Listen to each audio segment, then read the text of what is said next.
Hello there, and this week's home learning is going to be about this amazing artist called Aminah Brenda Lynn Robinson.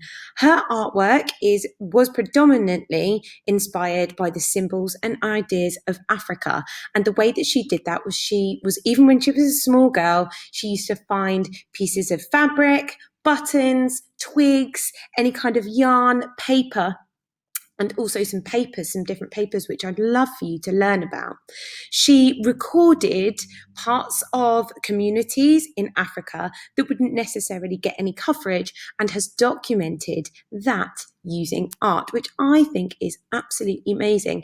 It's important to document historical events and places in different ways, not just using writing. So I'd like you to have a little look at this website. When you get to this website, you're going to see that it says meet, see, understand, teach, and share. What you can do is you can click on meet to meet the artist, and the box will pop up and she will give you a lovely introduction of who she is. Of course, if you click on see, you can see her work. This is really important so that you can get inspiration to create your own artwork, very similar to that of the artist. She says a lot of things about her artwork, and as you can see here, it says that it gives new life to communities that no longer exist and has assured the legacy of existing communities, which is a fabulous way to document different places that now don't exist anymore.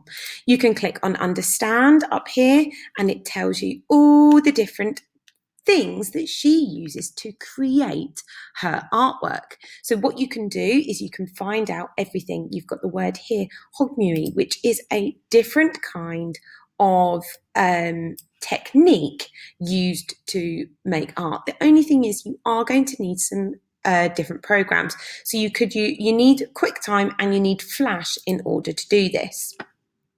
Now, if you were to go again back to home, you can click up here at all times. You can see here that it says also this will get quite so press pause. It says create your own artwork here. This is what I would like you to do for this week's home learning. You are going to click on here, in which you are definitely going to need to have Flash. The way that you can do that is to make sure that it is downloaded. Sometimes your pop-ups will block it, so allow it for this site only. Then choose your background, choose a supply category, click on the objects to place them on your canvas and drag items onto the canvas and create your own, very, very similar to our artist. So get started. I'm going to show you. So here are the backgrounds that she would have used. Different kind of rags, mud rag, which I'd like you to do some research on first. I'm actually going to choose this one because I love the colour. So click on your background and it will create your background for you, your background harvest. So now what you're going to do is you're going to choose all of these different objects. So I'm going to choose some kente cloth to start with. These are amazing patterns. You can go off of your canvas, that's fine. To make them larger, push this button. To make them smaller, push this one. To flip, do this one. If you don't like it, drag the item into the bin. So I think what I'm going to do here is I'm going to have a go doing a little bit of weaving maybe here. So I'm going to have another go. Get some mud cloth. Now these are absolutely beautiful as well. I'm going to grab one of these. I don't want it that big, so I'm going to make it smaller. Pop it in there. You do not have to make a pattern. That is what's important about this, is just have a go with experimenting. I don't like that one. With different kind of materials. This one's beautiful. So she's using traditional materials, like I said, as a symbol from Africa that she's inspired by. Of course, we need to make that smaller to fit in that space. We've got feathers, we've got paper as well. Here's some beautiful papers that you can collage onto here. Of course, the word collage meaning to stick things onto.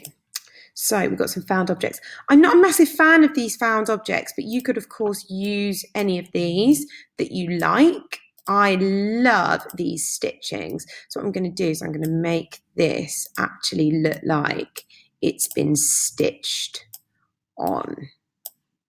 So click and drag. Then I'm going to grab this one and turn it around, and I can then make it look like it's actually been stitched, which is beautiful. Lots of lovely colours in there. You can twist and turn them to make them really nice.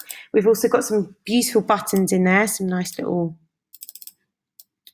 Of course, it's really important to overlap with collage. That one there. If you want this first, you just click it. You see? And then then you can actually look like you've weaved it.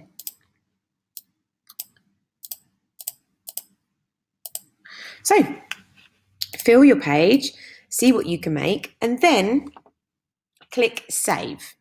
When you save it, it says your artwork has been saved to a user-created gallery. Now, I don't want you to do that. What I'd like you to do is take a screenshot of your work, because it's quite difficult to get out of this now. So, with your screenshot, on a MacBook, you press Command-Shift-4, and it brings this up for you, which I just want you to drag over. Takes a photo and it will save it to your desktop. Then drop that photo into your Google Classroom, into the assignment, and submit and turn in. If you don't have access to a computer, maybe you could have a try at making something like this at home using recycled materials. Maybe you've got some materials at home, or an old t-shirt that you don't use that you could cut up, some buttons. You don't even have to have it for a long time. You can simply have it, make it, and then put all your items back so that you're not creating the art, but only for a while. So enjoy and have fun.